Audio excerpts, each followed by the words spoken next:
Légendes urbaines.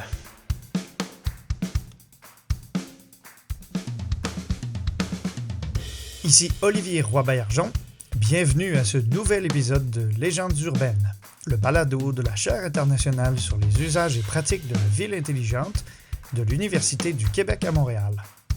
Chaque épisode de Légendes urbaines part d'une idée reçue et tente d'en révéler les racines, de distinguer ce qui relève du mythe et de la réalité, et de conclure en offrant une perspective plus éclairée sur le sujet.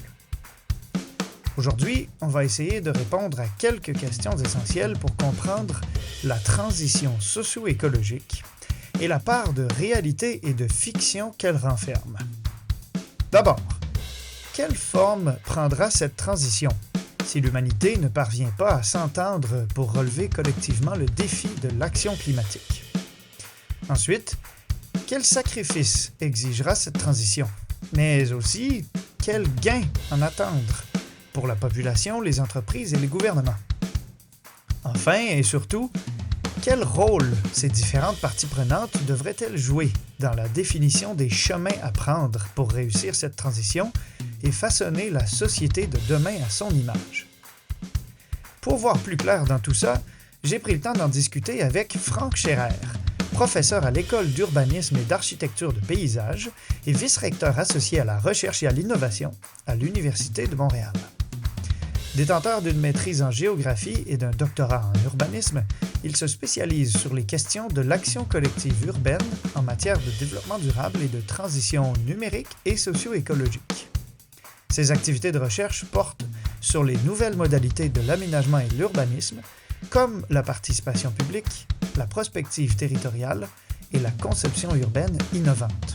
C'était donc la personne tout indiquée pour discuter des nouveaux outils dont les gouvernements, les collectivités territoriales et les populations gagnent à se doter pour effectuer avec succès la transition socio-écologique qui les attend. Voici donc notre conversation fascinante sur le sujet. Bonne écoute! Bonjour Franck Scherer, merci d'avoir accepté l'invitation de participer à Légendes urbaines. Bonjour Olivier, merci beaucoup de l'invitation. Un plaisir.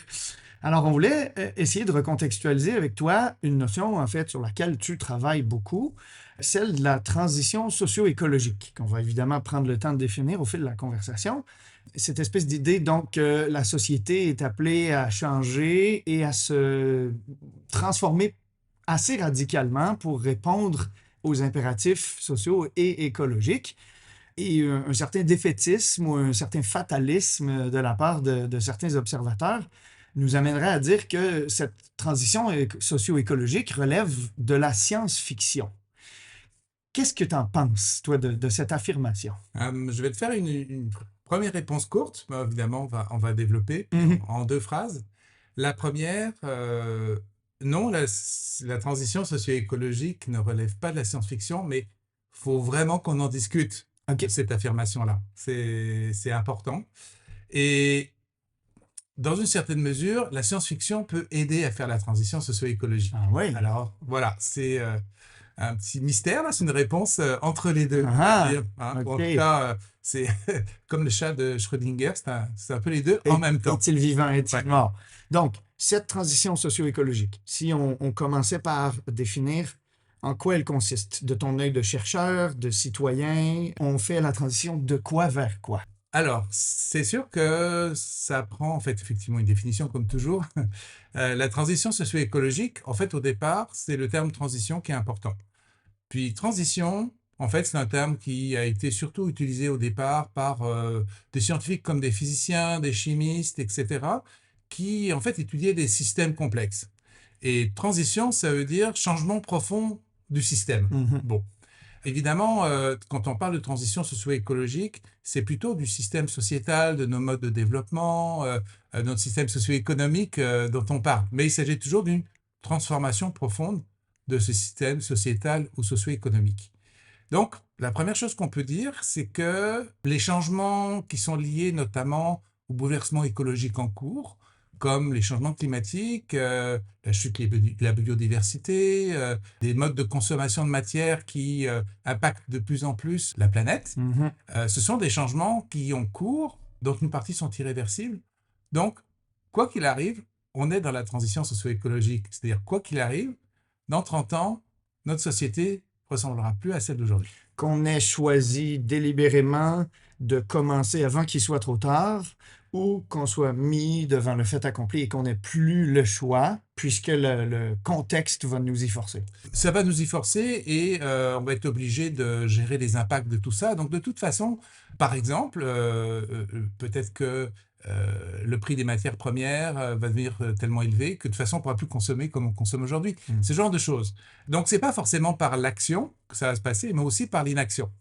Évidemment, quand on parle de transition socio-écologique, en général, on a un aspect plus activiste, plus militant, en disant il est encore temps d'agir et il est encore temps de transformer notre société. Donc, il y a quelque chose d'un peu progressiste dans le message, c'est certain, pour effectivement que nous arrêtions, je dirais, d'avoir un tel impact sur la planète, que nos modes de développement deviennent un peu plus soutenables, reviennent à l'intérieur des limites planétaires, mais ça suppose effectivement des changements profonds dans nos manières de consommer, de se loger, de se déplacer, etc.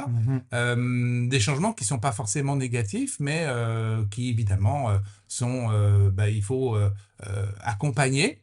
Et puis, il y a encore une idée qui va un peu plus loin dans l'idée de la transition socio-écologique, c'est que tout ceci ne doit pas se faire en accentuant les inégalités sociales, mais au contraire en essayant justement de revenir sur un certain nombre d'injustices sociales, ou en tout cas d'être très sensible au fait que ces changements-là dans la société n'augmentent pas la précarité ou la vulnérabilité des populations, qu'il s'agisse par exemple de l'alimentation ou de l'accès à un mode de déplacement, par exemple, l'automobile. Mais Donc, tous ces changements de comportement, puis ouais. toutes ces inéquités à résorber ou à compenser, ça s'accompagne aussi, j'imagine, de gens qui se perçoivent comme menacés, dont le confort et la qualité de vie sont menacés par ces impératifs législatifs ou financiers de les contraindre à emboîter le pas à cette transition. Oui, mais ces gens qui se sentent menacés, ils ont aussi évolué. Et c'est là où la question de la science-fiction devient vraiment pertinente et d'actualité. OK. Il y a toujours eu, depuis qu'on parle des changements climatiques, pour ne prendre que cet exemple-là qui est le plus facile à comprendre, il y a toujours une partie de la population minoritaire, mais qui est dans un déni climatique, puis qui est exploitée aussi sur le plan politique. On n'a qu'à le voir du côté de nos voisins du Sud actuellement. Mais ce déni climatique a vraiment changé ces 10 dernières années. Il y a encore 10 ans, c'était vraiment un déni des changements climatiques. C'est plus le cas maintenant. Il n'y a à peu près plus personne qui va nier, tout simplement parce qu'on les voit. Ouais. Alors, plus personne va nier qu'il y a des changements climatiques. Donc là, il y a deux lignes, on va dire, de défense ou d'attaque. La première, qui est de dire, ah oui, il y a des changements climatiques, mais ce n'est pas l'homme qui en est responsable ou de façon très partielle. Ça, c'est typiquement la position des réactionnaires américains, par exemple, comme Trump. On trouve aussi des gens comme ça un peu partout. Mais la deuxième, qui est la plus pernicieuse, mais quand même qui interroge beaucoup, c'est de dire, oui, il y a des changements climatiques, oui, c'est notre développement qui est responsable. Par contre, on n'y peut rien. Les actions qu'on va poser, elles ne vont pas être suffisantes. Donc, c'est une certaine manière de dire, imaginez qu'on va tous rouler en vélo, là, par exemple, pour caricaturer plutôt que penser automobile, c'est de la science-fiction. C'est là où la science-fiction intervient. C'est l'idée de se dire qu'on puisse agir collectivement pour amener ces changements-là, on n'y croit pas. C'est pas possible. Puis ça, c'est très insidieux parce qu'on est dans des sociétés un peu bloquées. Et il y a, y compris parmi tous ceux qui veulent aller de l'avant, qui sont militants de certains changements, etc., un découragement, et qui sont pas loin de partager quelque part ce même avis qu'on n'y arrivera pas. Donc, c'est le poison dit on n'y arrivera pas qui est derrière le terme de science-fiction. C'est pour ça que c'est vraiment important, de rappeler ce que j'ai dit, c'est-à-dire que quoi qu'il arrive, les transformations vont avoir lieu. Donc, inaction, action, quoi qu'il arrive, ça s'en vient. Par contre, il est encore temps, effectivement, si tu veux, de faire en sorte qu'on pilote cette transformation-là, ne serait-ce qu'en renforçant notre résilience face au choc, ne serait-ce qu'en étant plus attentif au fait que l'impact des changements climatiques n'impacte pas surtout les plus vulnérables, les personnes âgées, etc., en période de canicule. Donc, même en n'étant pas forcément dans une action transformatrice, mais plutôt dans une action dans laquelle on essaye de parer au danger, il faut quand même agir, de toute façon. Parce que sinon, on va subir. Sinon, on va complètement subir. Et il faut comprendre que ces bouleversements qui ont été induits par notre développement, ce sont des bouleversements qui sont systémiques. C'est-à-dire qu'ils agissent un peu d'un bout à l'autre de notre façon de vivre. Et donc, si il y a un impact, par exemple, l'usage des pesticides pour essayer de maintenir certaines suffisances alimentaires un peu sur la planète, bah, ça va avoir un impact sur effectivement la chute de la biodiversité, puis qui au final va empêcher les pollinisateurs de polliniser des céréales ou d'autres éléments, d'autres aliments, et donc on va perdre en productivité. Donc on voit ces changements-là, c'est pas comme des catastrophes, puis je pense que l'imagerie, la catastrophe a beaucoup nui à un moment donné à ceux qui voulaient nous alerter sur les chocs climatiques ou les bouleversements écologiques. C'est très insidieux. Donc, ce que ça va faire, c'est que si on ne fait rien, ça va progressivement détruire le tissu social et le tissu économique à un moment donné de nos sociétés. Donc, on va assister à une lente dégradation de nos systèmes. Puis après tout, d'autres civilisations ont connu ce genre d'évolution. De toute façon, des transitions, les sociétés humaines en ont connu plein dans l'histoire. La différence par rapport aux précédentes, lorsqu'il y a eu par exemple des changements climatiques, qui pouvaient d'ailleurs ne pas être d'origine liée à l'homme. Au temps des Romains, il y a eu effectivement une dégradation très forte avec des guerres, avec des famines. Puis on a connu ça aussi en Europe à un moment donné, autour du 15e au 17e siècle, le petit âge glaciaire. Puis la transition, par exemple, de la révolution industrielle, ça nous a amené une transformation profonde. Transition démographique qui nous a amené une forte mortalité, une faible mortalité, et puis une forte natalité, une faible natalité. Tout ça, c'est des choses qu'on a connues, mais la différence aujourd'hui, c'est que la transition qui s'en vient, celle qui est liée au bouleversement écologique, la transition socio-écologique, on peut la prévoir. Précédemment, on ne pouvait pas vraiment la prévoir. C'est là la part de science dans la science-fiction. C'est On ça. a des modèles intelligents qui sont capables d'anticiper les impacts d'une transformation ou de l'absence de transformation. Donc, on dispose déjà de toute l'intelligence nécessaire pour poser les bonnes actions. Ouais. Mais la part de fiction, c'est, même si le modèle scientifique nous disait voici ce qu'on doit faire, c'est impossible d'amener tout le monde à emboîter le pas. Oui, et c'est aussi justement une part du découragement des scientifiques, la durabilité des scientifiques qui ont travaillé au GIEC, par exemple, de ceux qui ont vraiment fait la démonstration et qui ont passé énormément de temps à se battre aussi pour faire la démonstration que les bouleversements écologiques étaient en cours, qu'ils existaient. Parce que ces gens-là, qui en même temps ont une vision très positive ou même positiviste de la science, pensaient que si on fait la démonstration qu'il y a un vrai problème, on va agir. Mais c'est pas ce qui se passe. Convaincre par les faits. Exactement. Et donc, il y a un petit creux de vague qui est lié à ça aujourd'hui parce que cette démonstration est faite, mais de toute évidence, ça ne suffit pas à enclencher sur l'action collective, sur toute la part des gouvernements. Mais ça ne sert à rien de jeter la pierre au gouvernement parce que les gouvernements n'agissent pas parce qu'ils anticipent que la population ne veut pas changer. Puis la population dit, c'est pas à moi de changer d'abord, il faut que le gouvernement agisse. C'est exactement ce que nous disent toutes les enquêtes qu'on a d'opinion, comme le baromètre de l'action climatique, qui est développé à l'Université Laval, nous le dit très très bien. Et on est comme chacun se tient par la barbichette, là on va dire, la population et les gouvernements en disant qui va bouger les premiers.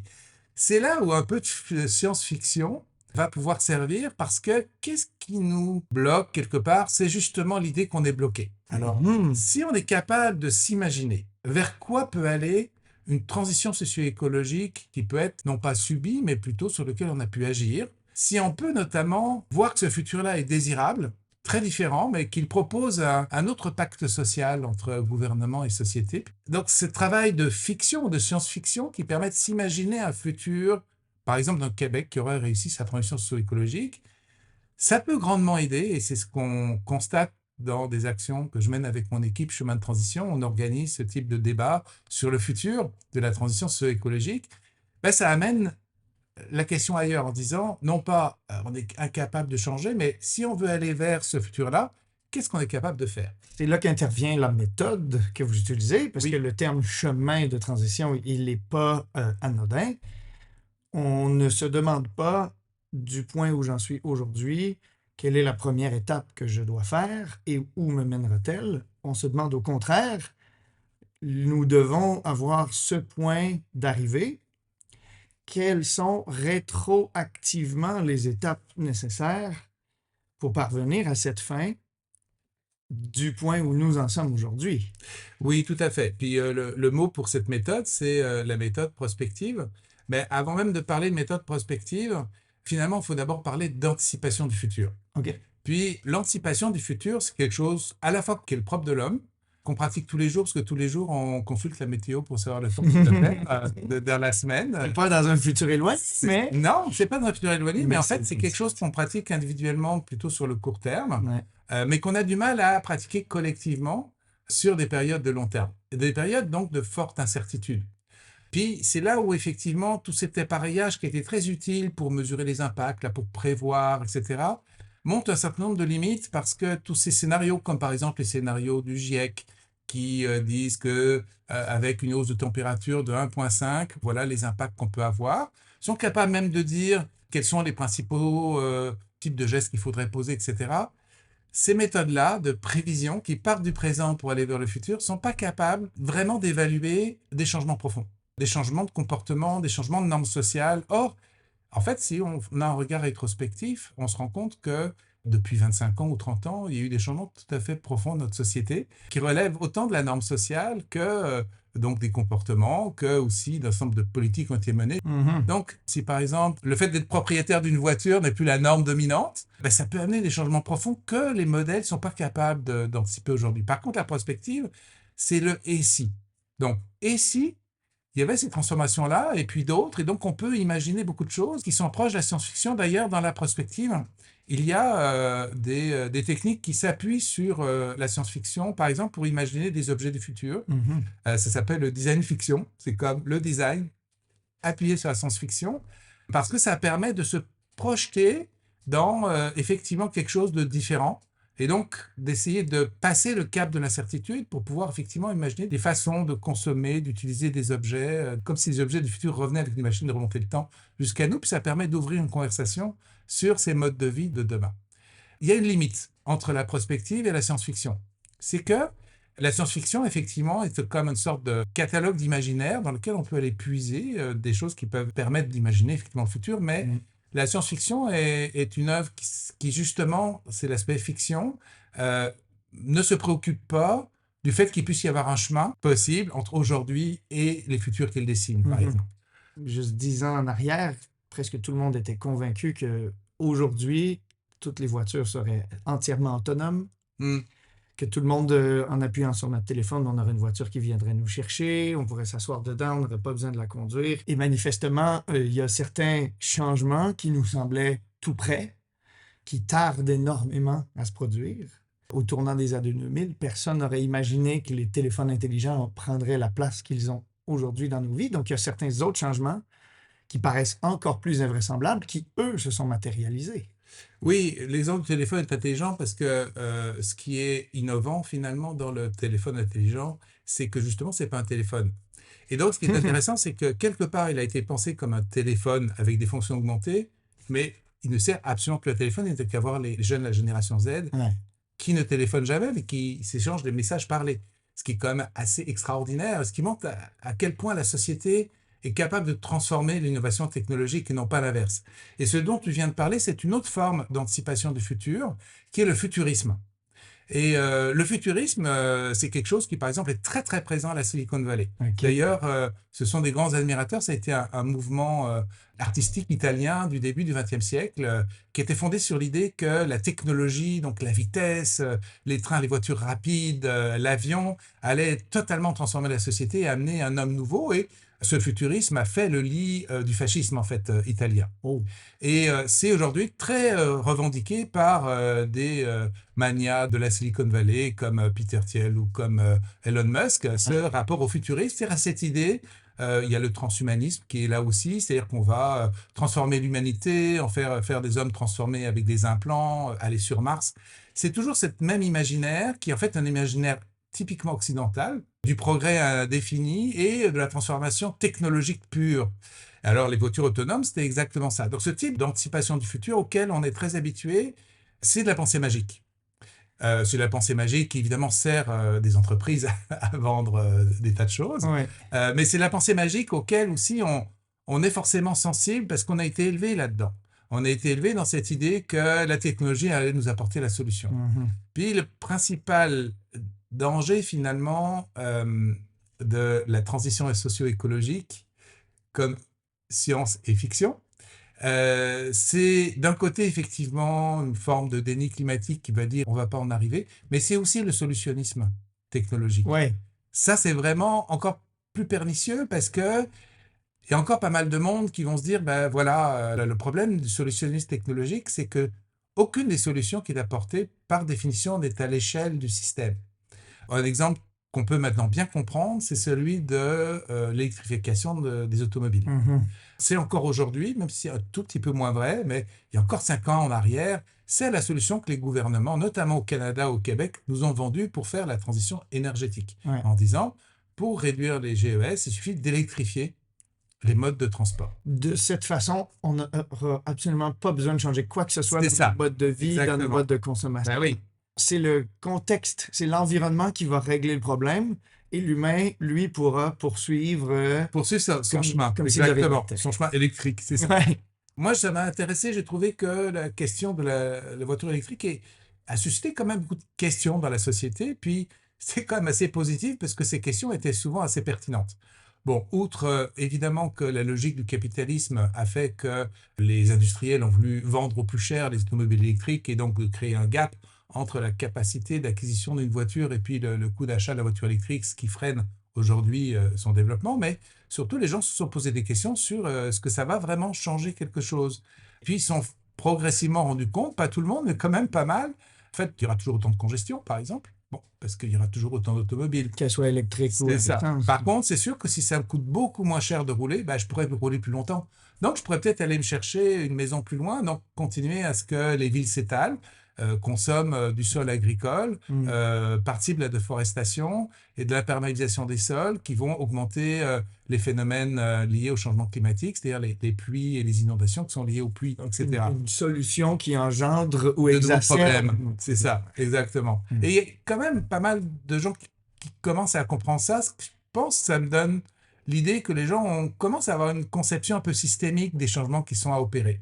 Le problème, c'est que les gouvernements nous ont tellement vendu le solutionnisme technologique que quand justement ça marche pas, comme par exemple on vend pas assez de voitures électriques, bah, ceux qui sont contre le changement vont dire regardez, ça marche pas. Donc il y a vraiment le solutionnisme technologique et le déni climatique, on va dire, finalement tous les deux servent une même cause de torpiller quelque part l'effort collectif qu'on doit faire pour effectivement amener des changements qui sont, bah voilà, une façon quand même pour nous d'accueillir au mieux ces transformations qui s'en viennent. Puis d'esquiver des conversations essentielles sur lesquelles prendraient appui des efforts collectifs. Tout à fait. Et ça, c'est un point vraiment important. On s'est rendu compte en organisant, par exemple, des ateliers d'exploration du futur avec plein de monde partout, plein de publics au Québec sur des grands sujets, comme par exemple, justement, comment alimenter en santé suffisamment de monde au Québec, tout en faisant en sorte que la production agricole impacte moins sur l'environnement, que ce soit par ces émissions de GES ou par justement l'impact sur la qualité et la santé des sols ou la biodiversité ou par exemple sur comment effectivement habiter notre territoire de façon à la fois plus sobre en consommation et en même temps plus résiliente face aux chocs climatiques qui s'en viennent, ou encore est-ce que le numérique peut contribuer ou au contraire faire exploser nos consommations énergétiques et est-ce que ça va aggraver le problème ou au contraire essayer de nous apporter des solutions, notamment à travers l'intelligence artificielle. Donc ces trois grands défis, puis maintenant on en a d'autres qui s'en suivent, ça a été l'occasion justement d'organiser des ateliers dans lesquels on soumettait à la population, des parties prenantes, des visions du futur à débattre. Des visions qui étaient ni noires ni roses, mais qui toutes démontraient une certaine façon d'avoir réalisé une transition socio-écologique dans 30 ans, soit en ayant une voie peut-être plus technologique, en ayant beaucoup justement d'intelligence artificielle qui viennent un peu contrôler nos faits et gestes, mais qui en même temps a amené effectivement à des vraies transformations de comportement, soit par des voies qui sont beaucoup plus dans une économie de partage, une économie plus circulaire, mais peut-être plus liée à l'innovation sociale, à la mise en commun, etc. Donc plusieurs façons de faire. Et à chaque fois, c'était des images du futur, c'est souvent sous forme de petits récits, des fictions, qui nous permettent de nous plonger dans l'univers du futur, de voir la vie d'une personne de ce temps-là, on va dire dans 30 ans. Donc ça amène de la discussion et du débat. On en ressort trois éléments, je dirais, importants sur la façon dont ça peut changer un petit peu la donne de la conversation, justement. La première, c'est que pour les personnes qui participent à ces ateliers, donc de prospective, qui se plongent dans le futur pour accepter d'en discuter, il y en a qui ne ressentaient pas d'éco-anxiété, puis ils n'en ont pas plus en sortant. Les personnes qui ressentaient l'éco-anxiété ont plutôt dit qu'ils se ressentaient moins en sortant de ces ateliers-là, parce que ça leur donnait effectivement à voir qu'il y avait comme une possibilité qu'on y arrive. Notamment de débattre non seulement du souhaitable et de redoutable de ces futurs-là, mais aussi des choix difficiles à faire pour y arriver vers ce futur-là, qui fait l'objet de la discussion du débat. Parce que ces visions du futur, c'est surtout l'objet d'une discussion. C'est ça qui est important. Pour passer de la menace abstraite Oui. à la matérialisation plus concrète, mais surtout avec les angles d'attaque. C'est ça. Et donc là, il y a quelque chose qui est vraiment intéressant. La deuxième, le fait que parler du futur, anticiper le futur, faire ce petit exercice proche de la science-fiction pour pouvoir avoir comme une prise sur la transition socio-écologique, ça apporte un certain bienfait, je dirais, quant au sentiment un peu de désespoir qui peut occuper certaines personnes aujourd'hui. Une vertu thérapeutique. Quelque part, oui, tout à fait. Mais je parle de témoignages, qu'on a recueillis. On n'a pas fait de traitement scientifique de l'affaire. C'est un travail qui est à mener. Okay. La deuxième chose, c'est que ça débloque un peu les positions d'acteurs. C'est ça qui bloque un peu, c'est le fait que, voilà, on va dire, les réseaux activistes vont se tourner vers le gouvernement en disant « faites rien », les gouvernements vont dire que là, vous êtes trop provocateur, ceci, cela, etc. Donc, tout le monde est un peu dans ce système un peu bloqué qui est propre à nos sociétés très développées, dans lequel on a finalement développé une organisation très complexe, mais finalement difficile à faire évoluer. Puis où les antagonismes sont une des fonctions du système. Oui, et puis avec en plus une particularité au Québec, c'est qu'il y a des antagonismes qui sont en fonction du système, mais en même temps, ils ne cultivent pas le dissensus, donc ce n'est pas tant exprimé sur la place publique. Non. Alors, ça rend les choses un peu compliquées, parce que comme on ne se dit pas les vraies affaires, quelque part, ça ne permet pas forcément de voir où sont les zones de conflit. Le fait de se projeter dans le futur, ça déplace complètement le problème. Et on voit que, j'allais dire, les gens qui sont sur les positions marquées, dans cet exercice de se projeter, quittent ces positions-là. Et donc, il y a vraiment une conversation qui peut s'engager parce qu'on parle de dans 30 ans et que quelque part, il n'y a pas de gain à acquérir dans une négociation dans l'année qui vient. Donc ça, c'est un autre effet de déplacement qui est vraiment intéressant. Puis on le voit actuellement dans un exercice prospectif qu'on fait avec le ministère de l'Environnement, avec des acteurs des secteurs industriels, émetteurs de GES. On voit que ça peut produire ce type d'effet. En tout cas, on a vu dans d'autres circonstances, on a travaillé avec des parties prenantes. Certains mettent de l'eau dans leur vin, d'autres mettent du vin dans leur eau. Quelque part, parce qu'effectivement, finalement, on ne peut pas vraiment prendre des positions de combat sur le futur. Et donc, d'une certaine manière, ça crée quelque chose comme une marge de manœuvre. Et la troisième chose, c'est qu'effectivement, c'est l'amorce, mais par contre, c'est juste l'amorce d'un dialogue sur les choix difficiles à opérer. C'est quand même là qui est le point crucial. Et de ce point de vue-là, la prospective peut aller jusqu'à un certain bout, peut tracer notamment des chemins, des trajectoires transformationnelles, pour pouvoir dire, voilà les changements qui sont à opérer, mais qui va réellement s'engager, puis comment on va en débattre. Et là, c'est justement, on revient à cette question du contrat social.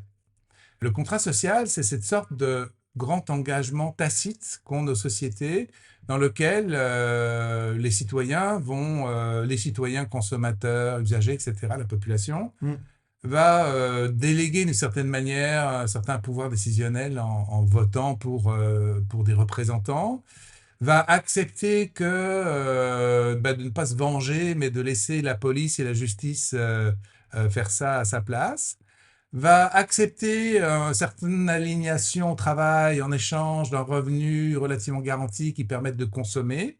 Et donc, c'est comment, finalement, le contrat social, on abandonne un certain nombre de libertés au pouvoir, au gouvernement, aux instances décisionnaires, qu'on accepte également un certain degré de violence légitime exercée par la police, par exemple, en échange d'une sécurité de l'emploi, d'une sécurité sociale, du fait de pouvoir vivre à l'abri des principales menaces. Exactement. C'est ça, tel que Jean-Jacques Rousseau l'a décrit, Hobbes et d'autres, etc. La notion de contrat social. Puis, ce que j'ai décrit là, c'est un peu le contrat social sur lequel on est assis, qui repose sur une consommation de biens matériels, sur le fait qu'on a un certain système assurantiel et qu'on a une démocratie représentative, qu'on délègue le pouvoir et qu'on accepte que la police et la justice fassent son travail. La question, c'est quoi le contrat social de la transition socio-écologique? Notamment, on va remettre en cause un de ces piliers-là, qui est celui de la consommation de la corde d'abondance, là. Parce que c'est ça le problème. Quand Mm. on parle de sobriété, c'est qu'il faut consommer moins, probablement être propriétaire de moins de choses, beaucoup plus modéré dans pas prendre l'avion tous les 4 matins, parce que c'est extrêmement émetteur de GES. Donc c'est tout ce qui aujourd'hui peut être vu comme des contraintes, mais c'est pas tant que c'est vécu comme des contraintes, c'est surtout si j'abandonne ce pilier du contrat social, qu'est-ce que je vais avoir en échange? Presque du bonheur, d'une certaine manière aussi, que je vais pouvoir obtenir comme individu dans cette société-là. Et c'est ça que il faut pouvoir décrire. Puis c'est là que la prospective peut aussi aider, c'est dire, on peut décrire des futurs qui effectivement ne vont pas être tout roses, parce qu'aujourd'hui c'est pas tout rose non plus, on est d'accord, Non. mais dans lequel on peut dire que on peut désirer habiter là parce qu'on a une forme de sécurité, tout en ayant, évidemment, plus autant de biens matériels, tout en ayant peut-être un tourisme plus modéré dans la distance, peut-être en partageant plus de choses, en n'étant pas forcément propriétaire, chaque individu, d'une automobile pour se déplacer, à condition évidemment que j'ai accès à des choses essentielles et que ça me soit garanti. Je peux très très bien comprendre pourquoi tout le monde est réticent à aller vers là, c'est très rationnel. Mais c'est là où je trouve qu'on, notamment les gouvernements, manquent peut-être cet effort de proposer cette vision d'un futur contrat social qui est lié à la transition socio-écologique. Mhm. Et c'est ça qui nous manque aujourd'hui. Donc ça, c'est indispensable pour pouvoir justement débattre des choix qui sont à faire. Parce que si on a la perspective que on aura quand même une forme de sécurité par rapport notamment aux impacts climatiques, etc., pour nous, pour nos proches, et peut-être aussi pour les composantes les plus fragiles de la société, peut-être que ce sera plus facile pour moi de m'engager. Puis surtout si, évidemment, ceux à qui on a délégué notre pouvoir de décision, eux aussi s'engagent à mettre en place les infrastructures nécessaires pour ces changements. Mhm. Mais cette notion de sécurité que tu mentionnes, elle est en quelque sorte intrinsèquement vouée à être abstraite. De la même façon que quand on dit, par exemple, faites-vous vacciner pour qu'il n'y ait pas de pandémie, si la campagne de vaccination fonctionne, personne ne constate ses succès parce qu'il n'y a pas eu de pandémie. On ne constaterait que ses insuccès. Et donc, la sécurité offerte par ce contrat social, aux yeux de l'individu, c'est un ensemble de sacrifices très tangibles que je vais devoir faire sur mon mode de vie pour déléguer à une autorité publique le rôle de garantir la sécurité de l'ensemble des gens qui, eux, sont abstraits à mes yeux. Donc, mes sacrifices à moi, ils sont concrets et les bénéfices collectifs, eux, ils sont abstraits. Oui, donc effectivement, l'exemple de pandémie est intéressant de ce point de vue-là sur la vaccination. Mais il y a dans, on va dire, tous les gestes à poser pour transformer notre société, des éléments dont on peut voir des bénéfices concrets assez rapidement. Alors ça, c'est une première différence.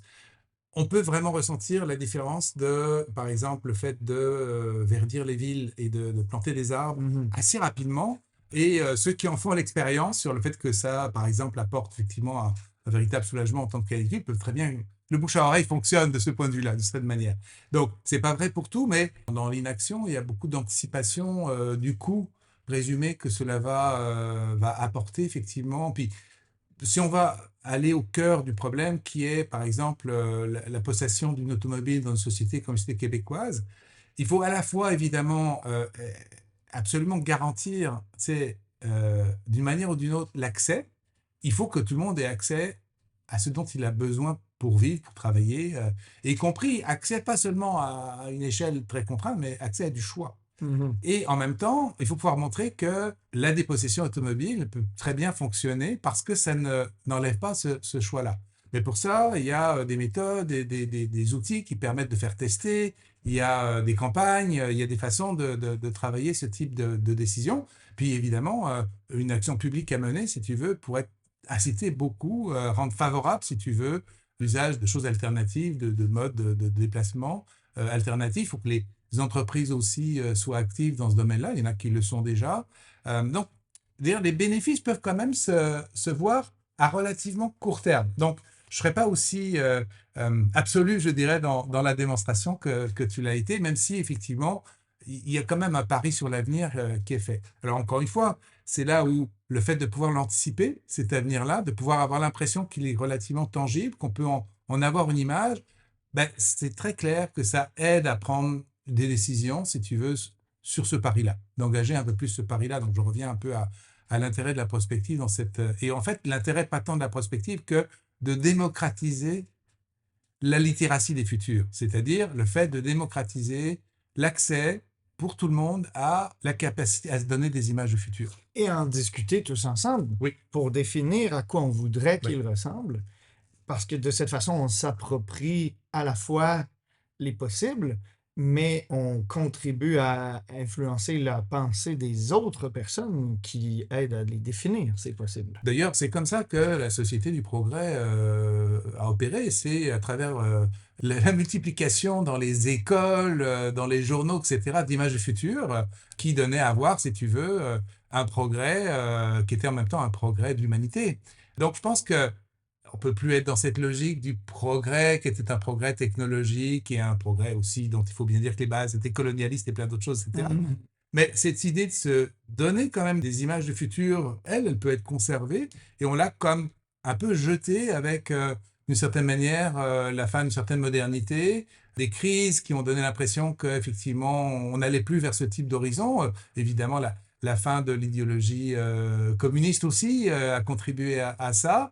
Donc, cette histoire des lendemains qui chantent, là, en disparaissant, bah, on a comme fait partir toute cette capacité collective nous avons d'anticiper notre futur avec. Et donc là, c'est quelque chose à reconquérir de cette manière dans notre société et à retrouver un peu l'usage, cette capacité à anticiper le futur, à se former des images du futur et de le faire de façon effectivement, je dirais, démocratique. Mais quand on parle de transition socio-écologique, c'est la première chose dont il faut se rendre compte, c'est un travail de longue haleine. Ces changements-là ne vont pas intervenir du jour au lendemain, c'est 30, 40 ans. Et c'est sûr que le discours sur l'urgence climatique, par exemple, a été comme à un moment donné, en tout cas c'est mon sentiment personnel, un peu contre-productif, parce que c'est comme tellement crié au loup que c'était urgent d'agir, qu'on ne prenait pas la mesure du fait que de toute façon l'action allait s'étaler sur longtemps. Puis c'est des choses que les parties prenantes qui participent aux exercices de chemin de transition apprécient dans les trajectoires qui partent d'aujourd'hui pour aller vers, mettons, dans 25 ou 30 ans, Mm. c'est le côté, je dirais, progressif des transformations, justement. Les transformations que nous, on a placées en 2040, comme par exemple, la possession d'automobile n'est plus la norme dominante dans la société, ben, on l'a placée en 2040, 2045. On sait bien que ce n'est pas demain que ça va venir. Il Mhm. y a plein d'étapes avant d'y arriver et il y a beaucoup de transformations nécessaires. Donc, c'est cette idée d'un effort qui, quand même, est allé dans le temps.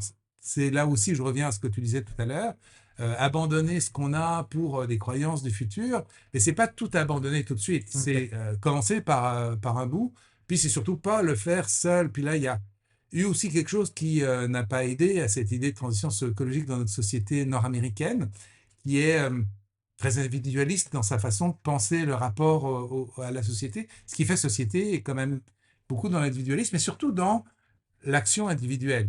C'est au niveau individuel qu'il faut agir. C'est comme, c'est ça, zéro déchet, Mhm. composter, C'est à moi de c'est à faire. moi de faire. En fait, non, c'est pas vrai. C'est à la société dans son ensemble et particulièrement à ceux à qui on a délégué le pouvoir de créer les conditions pour que le changement puisse se faire. Mhm. Autrement, évidemment, il y a un découragement qui s'en vient très vite. Là, on a parlé de l'échelle temporelle. En terminant, moi, j'aimerais qu'on réfléchisse à l'échelle d'action. Qu'en est-il des collectivités territoriales comme les municipalités, les communautés métropolitaines et même les États-nations?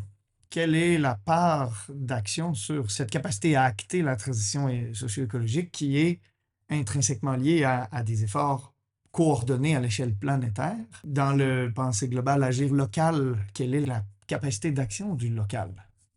Une des grandes critiques qui a été faite plutôt par les chercheurs du monde académique sur ce discours-là, c'est que justement, ils ne mettaient pas en tension les échelles.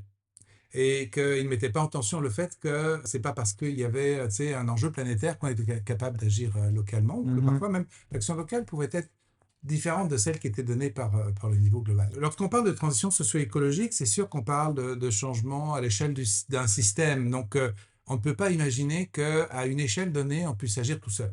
Ça, c'est la première chose. Et un des principaux résultats, justement, des trajectoires transformationnelles, que sont ces chemins de transition, c'est de pouvoir identifier des étapes et qui peut contribuer à quelle étape. Et là, dans nos acteurs identifiés, on retrouve tous ceux que tu as cités, c'est-à-dire c'est aussi bien les gouvernements locaux que les gouvernements nationaux, que les investisseurs, que la population, que les écoles, les universités, etc., sur des aspects de formation. Évidemment, l'école ne va pas changer le système, mais elle va contribuer par le biais de la formation, si tu veux, à créer des éléments d'évolution de normes sociales, par exemple. Donc, chaque acteur peut effectivement contribuer. Ce qui peut être intéressant, c'est d'avoir cette sorte de carte d'orientation du qui fait quoi. C'est un peu ça qui était le projet finalement fondamental de ce qu'on a développé avec Chemin de Transition, qui est développer ces cartes d'orientation. Donc, qui évidemment, quelque part, multi-échelle, mais aussi qui permettent d'identifier très clairement qu'est-ce qui est sous notre contrôle, qu'est-ce qui ne l'est pas. Et puis, je pense qu'il ne faut pas trop s'illusionner sur notre capacité à avoir du contrôle en dehors, effectivement, par exemple, des frontières d'un pays ou même une province comme le Québec. L'exemple le plus typique, c'est par exemple celui de faire évoluer le numérique pour le rendre plus écologique. Toutes les décisions qui concernent l'univers numérique sont prises en dehors du Québec. Hein. On va dire, c'est très clair, c'est pris essentiellement aux États-Unis. Donc, c'est pouvoir identifier sur quoi on a contrôle, sur quoi on n'a pas contrôle dans le système. Puis, c'est pourquoi l'action qu'on peut mener, c'est autant une action de robustesse que de transformation. C'est-à-dire, quelles que soient les décisions qui sont prises par ailleurs, mettons par le capitalisme mondialisé, prendre ça, il faut être capable de savoir comment on peut effectivement rendre notre trajectoire transformationnelle assez robuste pour pouvoir survivre en quelque sorte à des crash tests de transformation de ce type-là. Et on peut agir par exemple en développant plus de solutions de souveraineté pour, par exemple, gérer nos données, etc., pour ne pas être complètement dépendant. Voilà. Donc il y a des choses qu'on peut faire si on arrive à identifier, puis c'est vrai finalement un peu à chaque échelle, à condition qu'on ait quand même un peu cette trajectoire un peu globale, si tu veux, auquel on peut se référer. Et c'est ce que nous disent un peu les acteurs, y compris les gouvernements locaux, par exemple, qui, eux, se sentent comme tout en bas de l'échelle, on va dire, de la décision, mais que finalement, le fait d'avoir des trajectoires dans lesquelles ils voient ce que les autres acteurs peuvent faire, même au moins ils peuvent les interpeller dans ce sens-là. Bon, ça, c'est un premier point. Le deuxième, c'est avec qui on travaille. Qu'est-ce qui nous demande un peu notre expertise? Et de plus en plus, c'est ce que je vais appeler, c'est des arènes de gouvernance partagée. C'est ça les arènes de transition, au fond. C'est cette idée que ce n'est pas centré sur un gouvernement, une municipalité, une MRC qui va comme c'est décidé dans une planification classique. C'est une feuille de route qui est partagée. Donc, ça, c'est des choses qu'on voit de plus en plus, y compris dans des démarches de planification plus classiques. Les gouvernements locaux avec qui on va tester cette méthode-là, ce qui les intéresse principalement, c'est comment ils vont pouvoir mobiliser les parties prenantes de leur territoire. On en revient à ça. C'est ça. Ils se rendent compte qu'avec leurs outils classiques, ils n'y arrivent pas. Comme bien souvent un plan climat, tu avais deux volets. Tu avais un plan climat dans lequel la ville décidait un peu pour elle-même, c'est qu'elle allait faire des choses dans ses bâtiments et puis dans ses espaces verts. Puis après, éditer un certain nombre de cibles, puis aux parties prenantes, les industries de ceci, Puis après, on réunit tout ça dans un sommet, éventuellement. Voilà. Bon. Il n'y a pas de réel engagement des parties prenantes là-dedans. Non. Donc, ce qu'on propose, par exemple, et justement ce travail prospectif, c'est de susciter un engagement plus important sur ce type de trajectoire de transformationnelle. C'est un pari. La gouvernance partagée, on sait que c'est très compliqué, c'est fragile. Il n'y a pas de dimension contractuelle si forte que ça. Non. Mais si on n'essaye pas, voilà. Et si on n'essaie même pas de passer par une gouvernance partagée, on risque d'avoir un plan parfait qui n'est jamais appliqué. C'est ça. Pour le moment, le fin mot de l'histoire revient à dire dépassons les pensées clivantes, cherchons à transcender les discours de type il est trop tard de toute façon et les discours de type ça ne me concerne pas de toute façon. Asseyons-nous toutes et tous autour de la même table, non pas pour discuter de lutte entre parties prenantes quant à qui va en perdre le plus ou en gagner le moins dans les prochaines années, mais plutôt pour chercher à dessiner ensemble un futur qui ne sera pas concrètement le nôtre, mais sera celui de la société et de la collectivité qui nous succédera. Et voyons de ça quelle est la part qui relève d'une poursuite des dynamiques déjà implantées et quelle part de ça relèvera plutôt d'une invention de nouvelles façons de faire, de nouvelles concrétisations de ce que tu mentionnais, donc les méthodes pour se déplacer, les méthodes pour se loger, les méthodes pour communiquer, les méthodes pour travailler, pour redistribuer la richesse. en acceptant qu'il y restera toujours une part d'inconnu, une part de désirable, mais qui ne sera peut-être jamais actée, puis une part d'indésirable qui est peut-être pas facile à anticiper, mais qui pourrait se manifester et auquel on aura développé des mécanismes d'adaptation au moment où ça se manifestera. Est-ce qu'on arrive à fermer davantage de questions que les nouvelles que l'on pose quand on essaie de planter le décor de cette façon? En tout cas, pour revenir peut-être à la question de début, définitivement, cette question de transition socio-écologique, ce n'est pas de la science-fiction, au sens où la science-fiction serait finalement l'exercice ultime de notre envie de fantasmer. Mais le ressort de la science-fiction, qui est la liberté de l'imaginaire, c'est un ressort très puissant à utiliser justement pour se former des images d'un futur désirable, pour pouvoir justement affronter l'incertitude. Donc, il ne s'agit pas de se dire on est certain de là où on se dirige, mais c'est juste de pouvoir effectivement être capable d'agir, si tu veux, en contexte d'incertitude, tout en ayant un cap de désirabilité, un cap d'un futur désirable. Puis, c'est vraiment ce qui nous manque le plus aujourd'hui. Parce que je pense que tout le monde a envie de contribuer à quelque chose, en fait. Dès lors qu'on donne à cette envie d'agir une vraie capacité, puis cette capacité à agir, elle est liée à cette capacité à se forger des images d'un futur désirable. J'aurais jamais cru que la réponse finirait par être « tant mieux s'il y a de la science-fiction, tant mieux si on s'appuie sur cet imaginaire, malgré sa déconnexion avec la réalité. » C'est non pas malgré, mais c'est grâce à, finalement. Merci beaucoup, Franck Scherer. Merci beaucoup, Olivier, c'était un grand plaisir. Voilà, c'est dit. Non seulement la transition socio-écologique ne relève pas que de la science ou que de la fiction, mais l'humanité a intérêt à puiser tant dans l'une que dans l'autre pour réussir cette transition en redessinant les contours de son avenir. Si je devais résumer cet échange avec Franck Scherer en 3 grandes lignes, ce seraient les suivantes.